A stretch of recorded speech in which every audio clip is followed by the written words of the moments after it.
Bismillahirrahmanirrahim. Assalamualaikum warahmatullahi taala wabarakatuh, and very good evening to everyone. Thank you and welcome to our week 6 presentation. Since I am the first group that do this online presentation, and this is also the first time for me to explore this method, so I would like to apologize for any technical glitch, and hopefully this presentation will run smoothly until the end. Please don't worry, I just have a 12 slide that we have summarized the 18 slides, 18 pages of the articles into 10 slides. So hopefully it will cover everything more or less from the articles.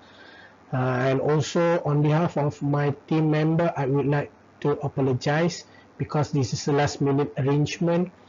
We couldn't have to together to record the video, so I will present alone today, since I am the compiler of the presentation, but they are really helpful and contribute a lot to this presentation pack. So I would like to thank Puan Salina and Puan Siti Sabarun as well to assist me in this presentation. So let's go. This week topic is how to use social theory within and throughout qualitative research in healthcare context. So the paper, the articles is emphasized on the healthcare research context, but the whole paper is talk about social theory research paradigm and how to use this social theory, the theory research paradigm in our qualitative research. Okay, so let's go. So this is our agenda for today. We will start with introduction, a bit there, this and that. Then we will go to the definition, what is a theory, and also in the article is also the writers put in a section to discuss and define about what is social in social theory, what are the meanings of social in social theory. So we will discuss that also a bit, and then we go to the third section to discuss on theory driven and grounded theory. What is the difference, how to use this, what approach is more appropriate, and how to define this theory driven and grounded theory research design.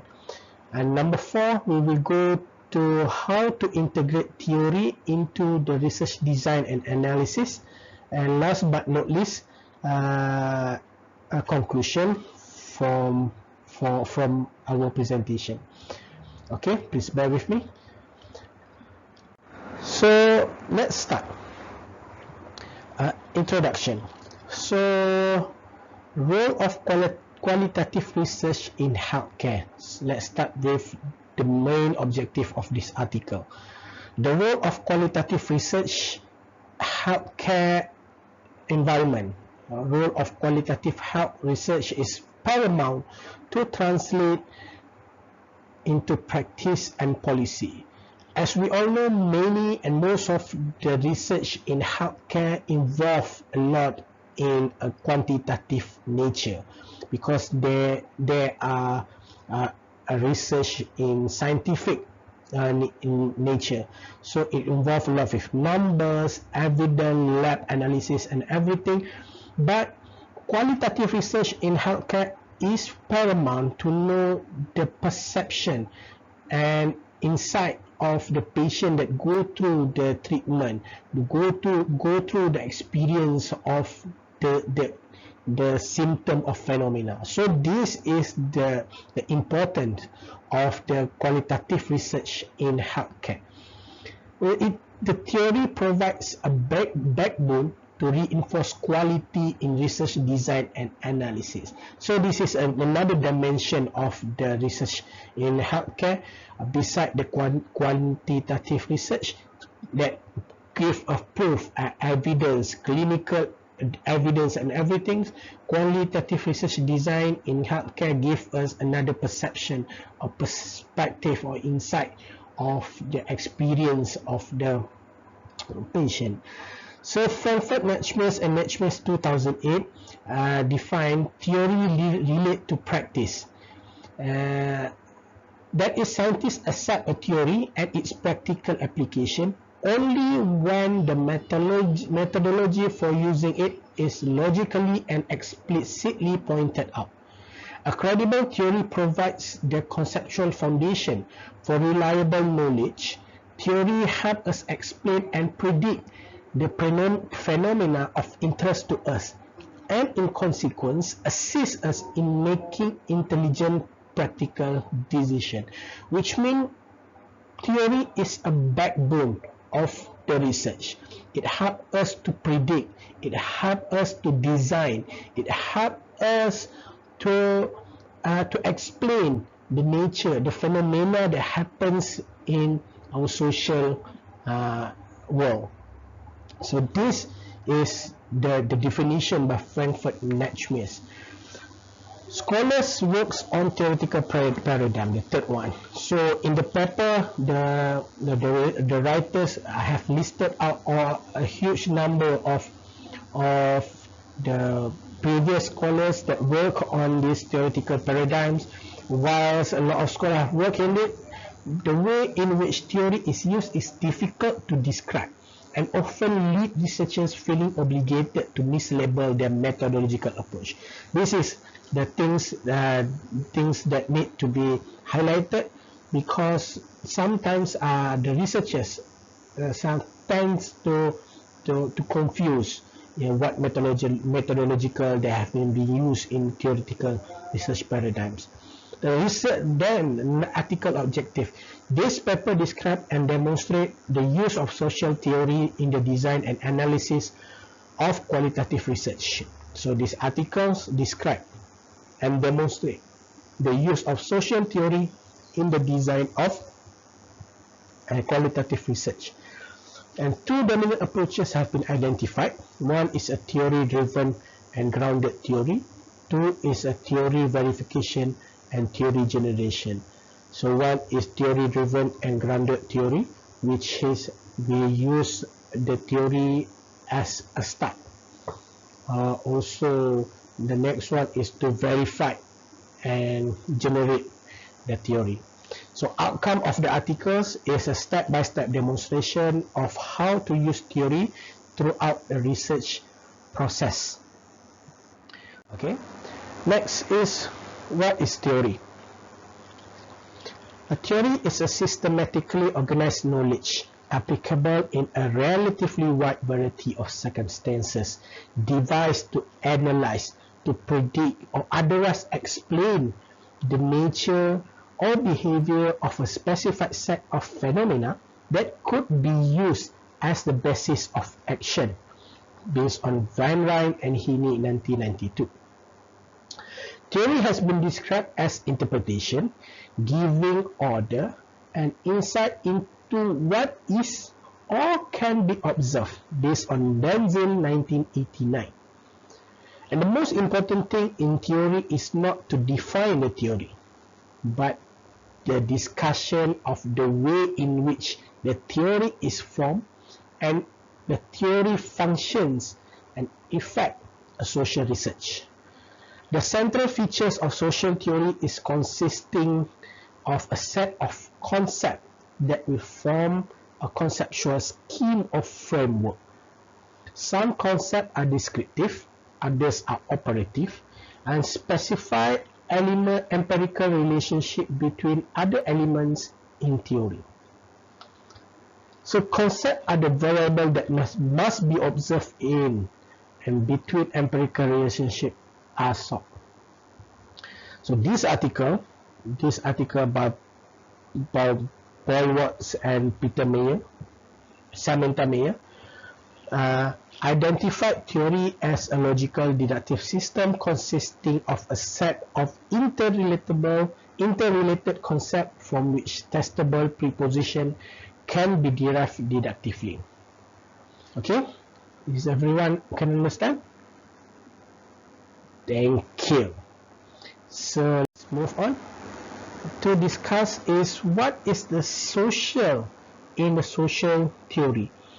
In the paper also, the writers also discuss on the meaning of the social in the social theory. So the most basic definition of social suggests that it involves communication or interaction, and it is not a natural or given state, which does make it amenable to change through policy and practice, which means social involve a lot of communication and interaction between the ecological measure, people, environment, everything that we interact every day, that we communicate every time, and it's not fixed and it's not rigid, and it can be changed through policy, through practice that we implement on the social research. Durkheim in 1982 defined as social fact.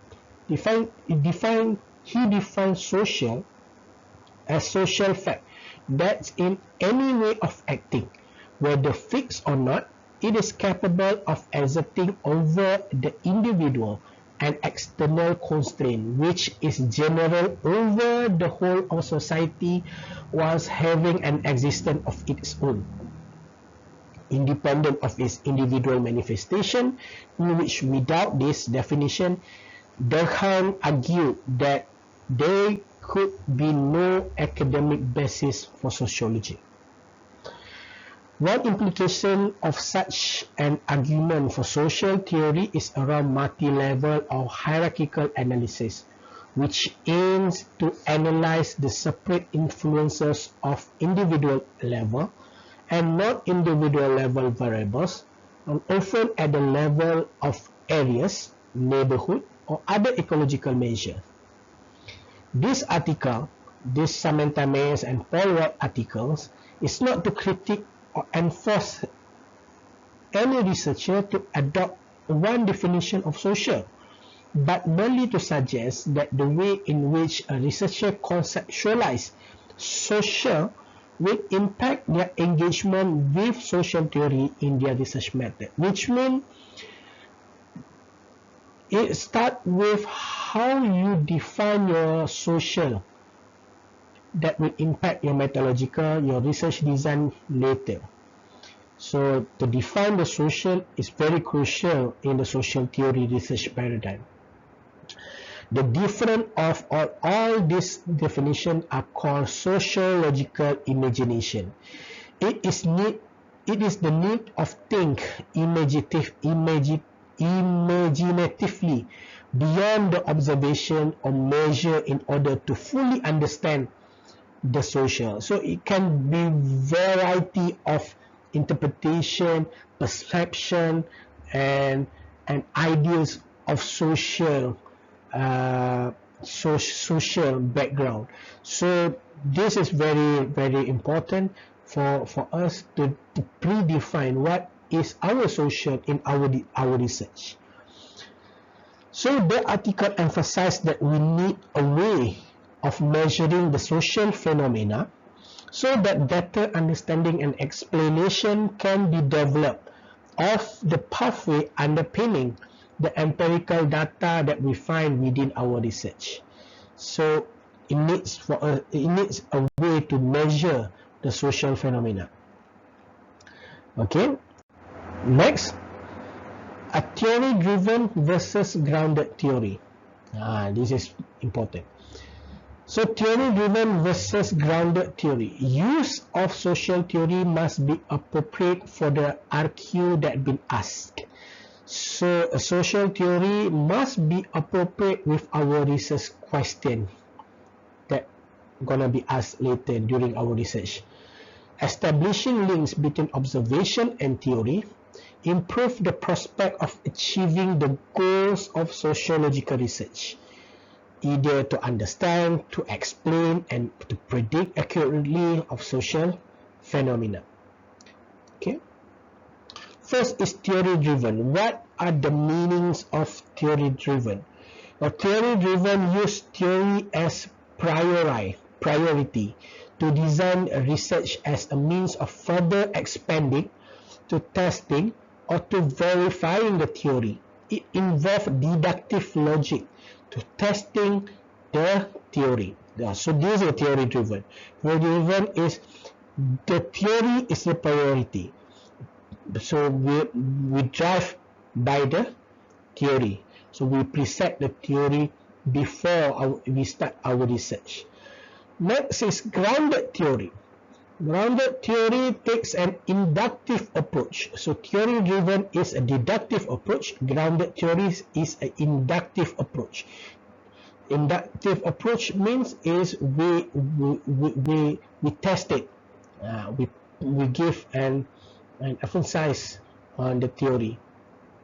It takes an inductive approach and uses the data to expose theoretical possibility or categorize and aims to develop a theory. Okay, so we collect the data, so we ask our informant to give us things that will emerge from the theory. So this is two difference between theory driven and grounded theory. So which to choose, which approach is appropriate? So it is much depends on the topic, on the context, and the practical circumstances of our research, especially on how much prior theorizing and knowledge exists in the area. For example, if we have many research previously, we have a well-established theory. So we might go to a theory-driven research design because the theory have been established. We just need to test. We just need to expand the theory. So we can choose a theory-driven research design. Or else, if the mega theory is not really firm, then we can go to induce our research to give us an explanation to test to the mega theory. So the researcher's rules, I think by now everyone already know and understand in qualitative research, a researcher is an instrument in the research. A social researcher are not the distant and external observer of the phenomena, but rather an active participant in the interpretation of data and constructing the theory, who brings to the task their experience, their perception, their knowledge and everything. So I think by now everyone in this class already know this, that researchers, we as researchers is a main instrument in qualitative research. Okay, all right. Next, so the RQ provides a basis for the integration of theory, whether it be a theory-driven or a grounded theory, as been discussed earlier. If an area under investigation has many unverified theories and emphasize on theory verification, a theory-driven research may be appropriate. However, when an area is lacking in appropriate theories, it is time for the emphasis to shift to theory generation, grounded theory. However, there are circumstances with both approach can be used in research, which means you can use both design together in one research. So let's see the difference between these two. Theory-driven. Theory-driven is more structured in nature of the research. The researcher cannot logically identify or unintended artifact of empirical data. The experience of the participants are filtered through the theoretical lens. Whereas the grounded theory, next, the grounded theory critics traditional grounded theory argue that despite the absence of an initial theoretical framework, the researcher may have an underlying general perspective that influences their research question. So, in the theory-driven, the researcher cannot logically identify or unintended artifact. So, it cannot it cannot put their personal perception in the research, but in the grounded theory it can. So next, a theory-driven researcher often have been accused of conducting empirical research for the sole purpose of testing the theory rather than the empirical outcomes. A traditional grounded theory suggested that researchers go into research with an empty slate or tabula rasa. The tabula rasa means an absence of preconceived ideas or predetermined goals, whereas a constructivist grounded theorist argue for going into research with an open mind rather than empty slate. So you can go, if you do the grounded theory research, you can go into the research with either broad idea with no specific goals, or also you can go with a specific goals and just want to test this, so it pretty much determine on your research question after. And theory-driven is purely deductive research may ignore, whether unintentionally or not, the social problem and focus solely on the theoretical development.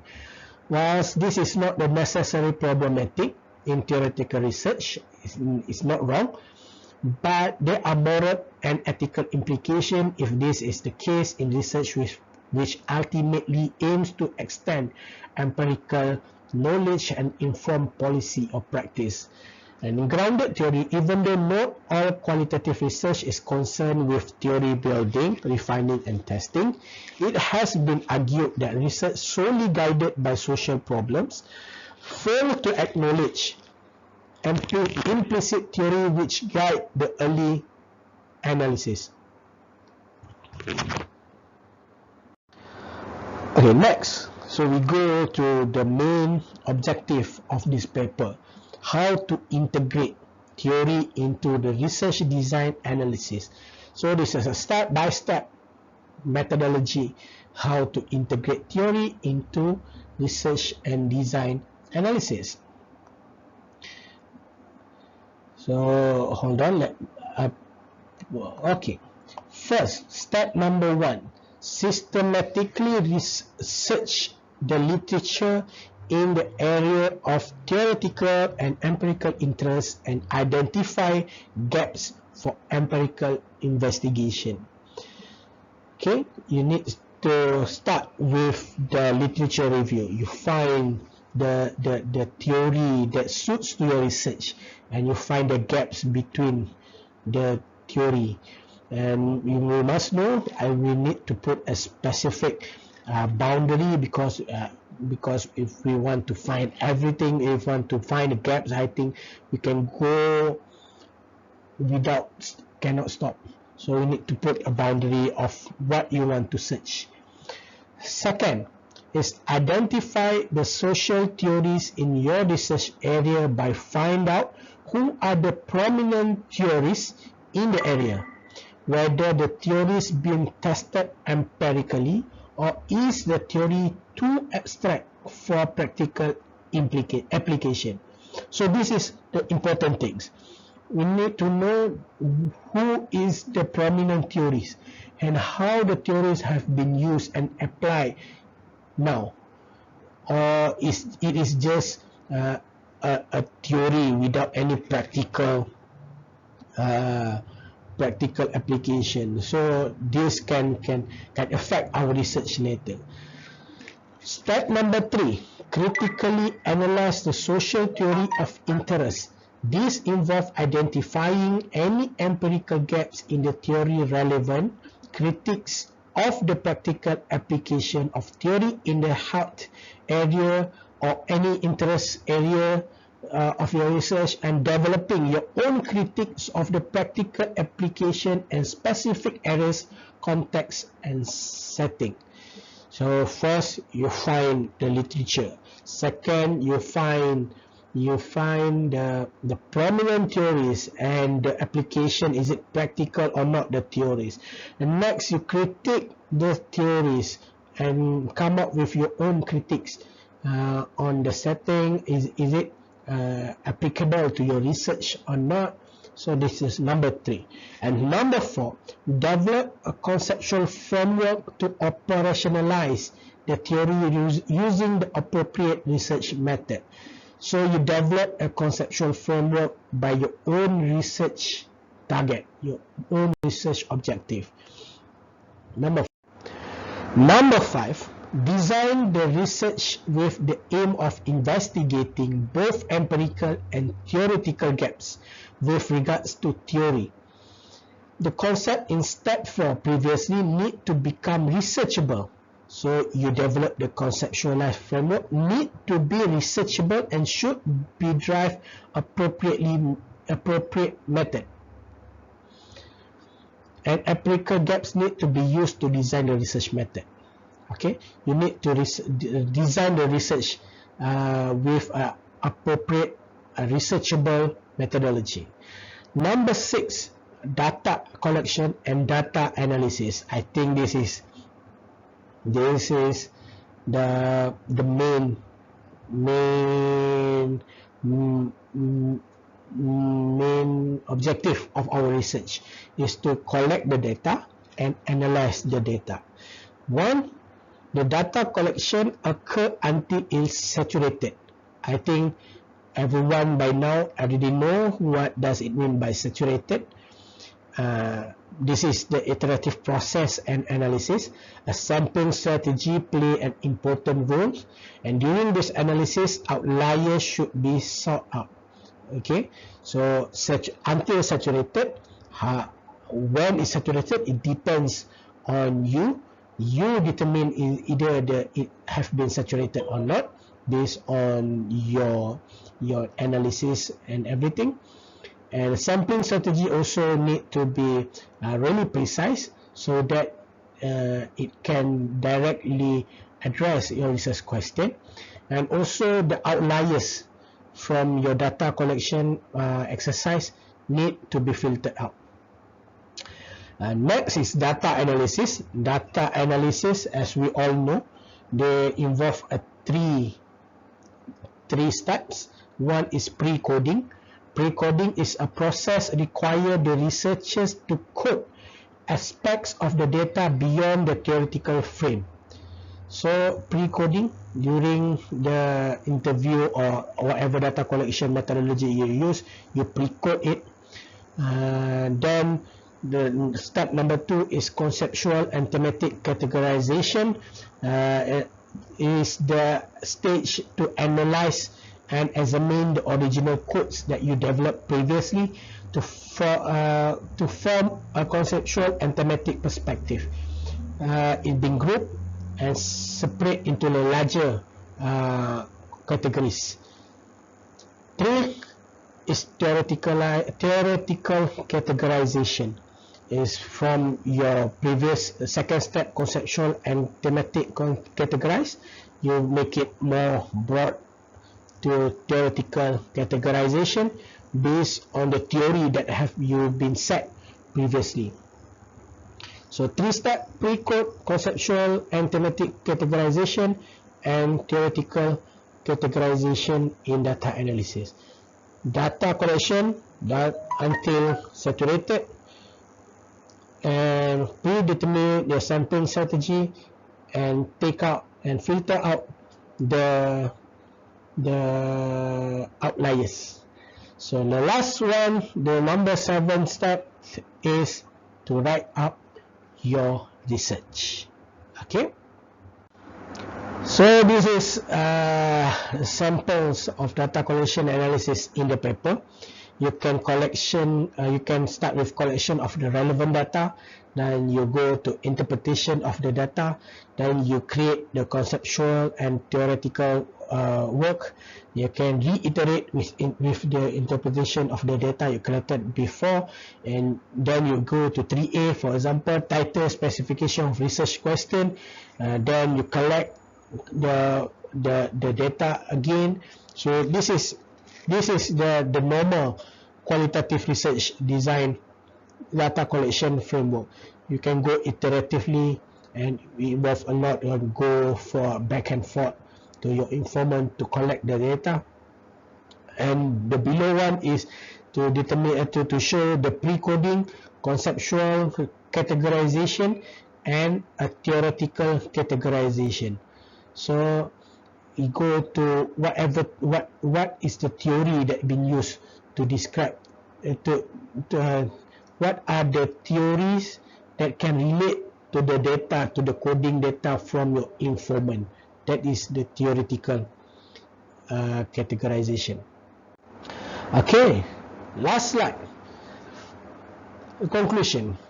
So first, aim of this article.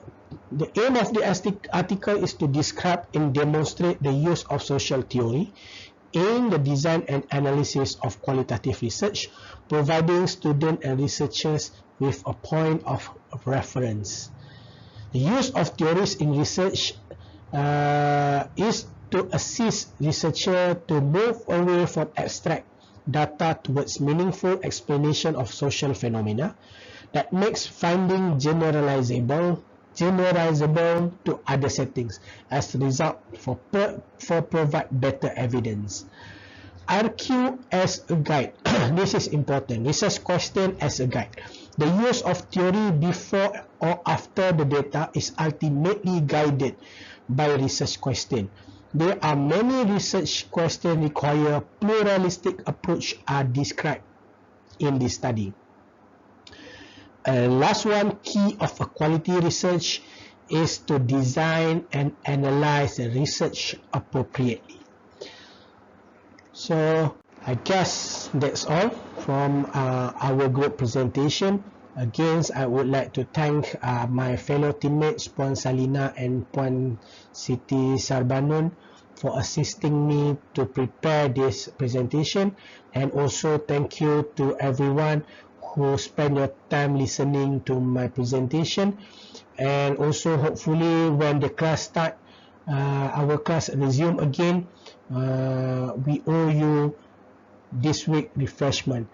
Alright, thank you very much. Assalamualaikum warahmatullahi wabarakatuh, and stay safe everyone. Thank you.